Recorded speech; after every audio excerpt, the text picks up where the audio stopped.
All right, load development continues, but I think I might have a winner here for my 6 PPC for the 2024 NBRSA short range 100, 200 yard bench rest series that I typically have heavy participation in. I'm the match director here at the range for that series of matches. I also do the NBRSA magazine reports as well as the match financials, etc. So that's kind of my core match series. So I always try to get load development in. This year I'm not going to have a lot of time to do it just before the match, but so that's why a few weeks prior to the match right now is when I'm trying to hone in here on getting good load development. So anyway, let's get to it. So I already showed the Diablo and the Joker in the last series. Both started with 29.8, 29.9. I wanted to test this range. This is a typical 100-yard range. I will be dropping about 0.5 of a grain for 200 yards. I always find that at 200, it's a lower charge that does better. And I'll do that test hopefully soon. But I want to nail down 100.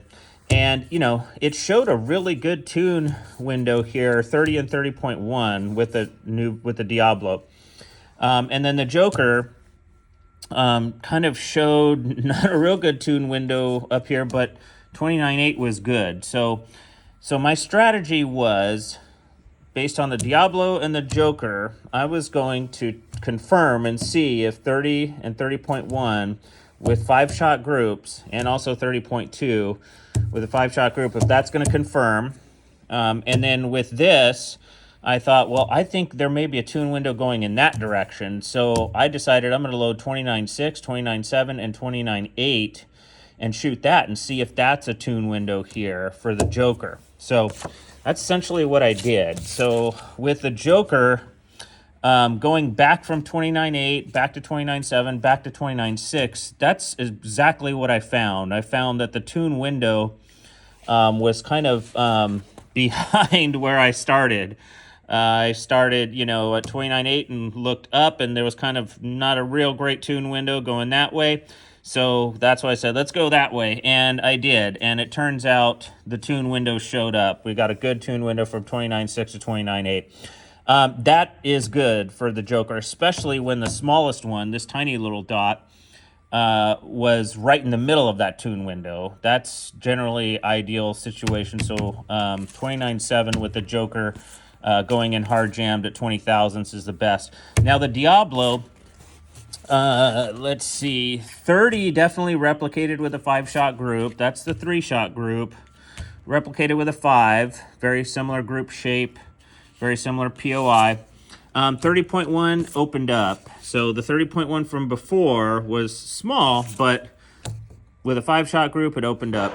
30.2, again, showed that same sort of vertical out of tune pattern there with 5-shot group. So anyway, so I think at this point, I'm going to go ahead and go with the Joker over the Diablo. The Diablo did demonstrate a good, tune at 30, but what surrounds it is out of tune patterns. Okay, so even though 30 looks good, I have out of tune patterns right next to it. I prefer to have a load where I have a good decent tune around it, and so that's why I'm probably going to go with the Joker. What I will do is confirm with 5-shot groups, because these are just 3-shot groups. They were very exploratory. Just to see, is there a possible window there? So I will confirm with 5-shot groups here with 29.6 through 29.8. I have a lot of confidence that the same sort of tune window will show up, and then go from there. So that's the strategy there.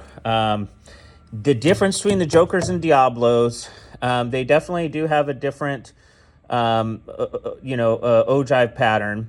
The other difference is the Joker is just slightly narrow. It mic'd out in terms of diameter at 0.2427 and 0.2428. That was the Joker's. And then the Diablo was just at 243. So, 1 or 2 ten-thousandths of an inch difference in the two bullets. But I think that may be why these two act differently in different barrels. Because that's what I've seen. The Diablo, 2 or 3 years ago, was just shooting lights out in the particular barrel I had, clearly better than the Joker. And in fact, that might have even been when I won Sniper King that year with the Diablo. And then boom, the next year, new barrel, new fresh barrel. All of a sudden, the Joker does extremely well. So I think that again, not scientific, but just kind of educated guessing wise, that maybe that 1 or 2 10,000ths of an inch difference in diameter may be the reason why one barrel prefers one bullet over the other. But anyway, thanks for tuning in, everyone. We'll keep this tuning session going, replicate these, and then go tune at 200 yards will be the step after that. And again, I'll probably drop to 5/10 of a grain and test at that area for 200 yards. All right, take care.